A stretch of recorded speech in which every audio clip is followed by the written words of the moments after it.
Nevertheless, you will fly from here, he gasped. This is the island where dreams come true. That's the island I've been looking for this long time, said one of the sailors. I reckon I'd find I was married to Nancy if we landed here. And I'd find Tom alive again, said another. Fools, said the man, stamping his foot with rage. That is the sort of talk that brought me here, and I have better been drowned or never born.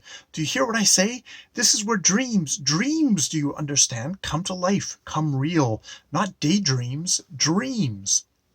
There was about a half a minute's silence, and then, with a great clatter of armor, the whole crew were tumbling down the main hatch as quickly as they could and flinging themselves on the oars to row as they had never rowed before, and Dwn was swinging around the tiller, and the boatswain was giving out the quickest stroke that had ever been heard at sea. For it had taken everyone just half a minute to remember certain dreams they had had, dreams that made you afraid of going to sleep again, and to realize what that would mean on a country where dreams come true. Only Reepicheep remained unmoved. Your Majesty, he said, are you going to tolerate this mutiny, this poltrooniny? This is panic. This is a rout. Row, belled Caspian. Pull for all our lives. Is our head right, Drinian? You can say what you like, Reepicheep. There are some things that no man can face. It is, then, my good fortune not to be a man, replied Reepicheep with a very stiff bow. Lucy, up from aloft, had heard it all. In an instant, that one of her own dreams which she had tried hardest to forget came back to her as vividly as if she had only just woken from it. So that was what was just behind them, on the island in the darkness. For a second she wanted to go down to the deck and be with Edmund and Caspian. But what was the use? If dreams began coming true, Edmund and Caspian themselves might turn into something horrible just as she reached them. She gripped the rail of the fighting top and tried to steady herself. They were rowing back to the light as hard as they could. It would be all right in a few seconds, but oh, if it only could all be right now. Though rowing made a good deal of noise, it did not quite conceal the total silence which surrounded the ship. Everyone knew it would be better not to listen, not to strain his ears for any sound from the darkness, but no one could help listening. And soon everyone was hearing things. Each one heard something different. Do you hear a noise like a huge pair of scissors opening and shutting over there? Eustace asked Ranulph. Hush, said Ranulph. I can hear them crawling up the sides of the ship.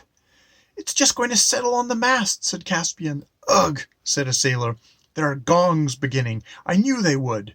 Caspian, trying not to look at anything, especially not to keep looking behind him, went aft to Drinian.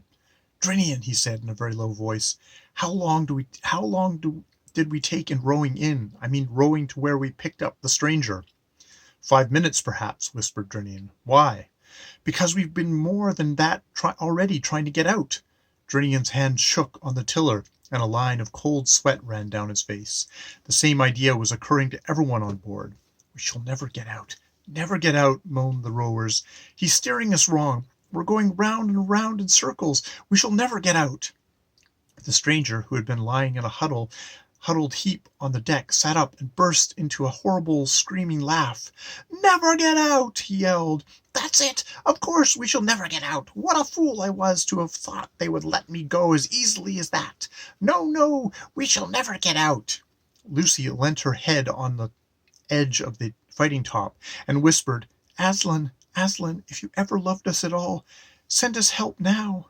The darkness did not grow any less, but she began to feel a very, very little, better. After all, nothing has really happened to us yet, she thought. Look, cried Ranulph's voice hoarsely from the bows. There was a tiny speck of light ahead, and while they watched, a broad beam of light fell upon the ship. It did not alter the surrounding darkness, but the whole ship was lit up as if by a searchlight. Caspian blinked, stared round, saw the faces of his companions, all with wild, fixed expressions. Everyone was staring in the same direction. Behind everyone lay his black, sharp-edged shadow. Lucy looked along the beam and presently saw something in it. At first it looked like a cross. Then it looked like an aeroplane. Then it looked like a kite. And at last, with a whirring of wings, it was right overhead, and it was an albatross. It circled 3 times round the mast, and then perched for an instant on the crest of the gilded dragon at the prow. prow. It called out in a strong, sweet voice what seemed to be words that no one understood them, though no one understood them. After that it spread its wings, rose, and began to fly slowly ahead, bearing a little to starboard. Drinian steered after it, not doubting that it offered good guidance. But no one except Lucy knew that as it circled the mast it had whispered to her, "Courage, dear heart," and the voice, she felt sure, was Aslan's, and with the voice a delicious smell breathed in her face.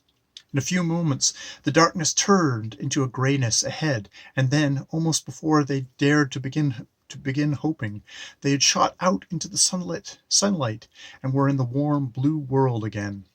And all at once everybody realized that there was nothing to be afraid of, and never had been. They blinked their eyes and looked about them. The brightness of the ship herself astonished them.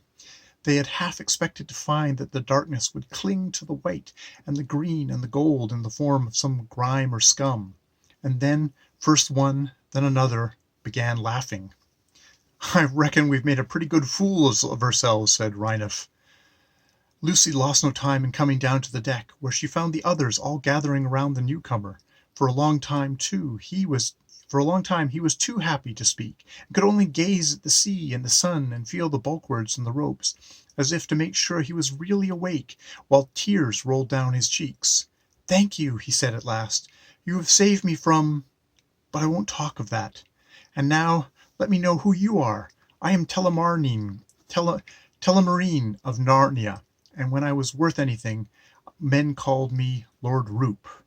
"And I," said Caspian, "am Caspian, king of Narnia, and I sailed to find you and your companions who were my father's friends." Lord Roop fell on his knees and kissed the king's hand. "Sire, you are the man in all the world I most wished to see. Grant me a boon." "What is it?" asked Caspian. "Never to bring me back there," he said. He pointed astern. They all looked, but they saw only bright blue sea and bright blue sky. The dark island and the darkness had vanished forever. "Why," cried Lord Roop, "you've destroyed it." "I don't think it was us," said Lucy. "Sire," said Drinian, "this wind is fair for the southeast. Shall I have our poor fellows up and set sail? After that, every man who can be spared to his hammock." "Yes," said Caspian, "and let there be grog all around. Hi-ho, I feel as if I could sleep the clock round myself." So all afternoon, with great joy, they sailed southeast with a fair wind, but nobody noticed when the albatross had disappeared.